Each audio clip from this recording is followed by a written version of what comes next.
मोगळा भाव शुभ वर्तमानांत सांगलेले प्रमाणे थोडे ग्रीक फॉरेनर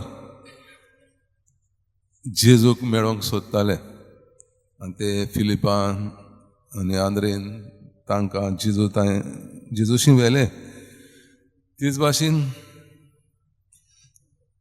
जुआंव दे ब्रिटो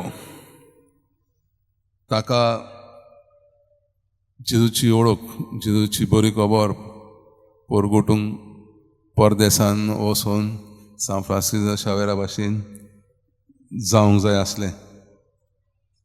आनी शुभ वर्तमानान जेजून म्हटल्या सांगल्या प्रमाणे गोवांचो कोणो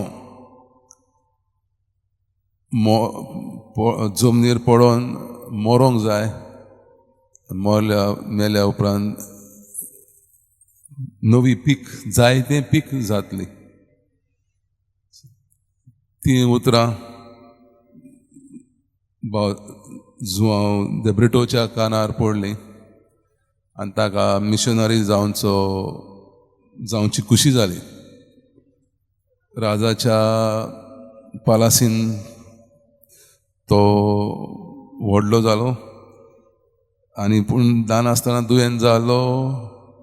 भयंकर दुयेंस ते मरणांतलो वाचलो कित्याक ताच्या मायन सान फ्रांसिस्को शावेरा कडेन मागलें ताका जिवन दवरूंक आनी तो जिवो आसलो जाल्यार तांणी ताका सान फ्रांसिस्काक समोर पळोवंक येवजिलें.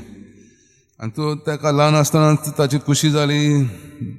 सान फ्रांसिस्का भाशेन ताचो लोभ घालून परदेसान वचोंक मिशनरी जावंक आनी भारतांत आयलो. थंय ताका तामील भाशा शिकूंक पडली, तांचें जेवण जेवंक पडलें. स्वामी भाशेन तो न्हेसतालो, आमचे भारताचे गुरू तांचे आंगवस्त्र घालून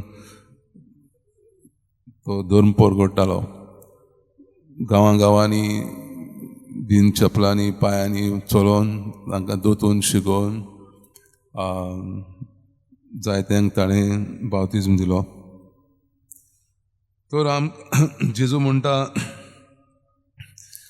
तुमकां म्हजें शीस जावंक जाय जाल्यार शिसाचे कश्ट सोंसूंक पडटले. आनी जसो गोवाचो कोणो मेल्या उपरांत जायती पीक जाता तशेंच तुमचे जिविताचें जातलें. जो कोण आपल्या जिविताचो द्वेस करता बापा खातीर ताका बाप मान दितलो आनी सासणीक जिवीत फावो जातलें.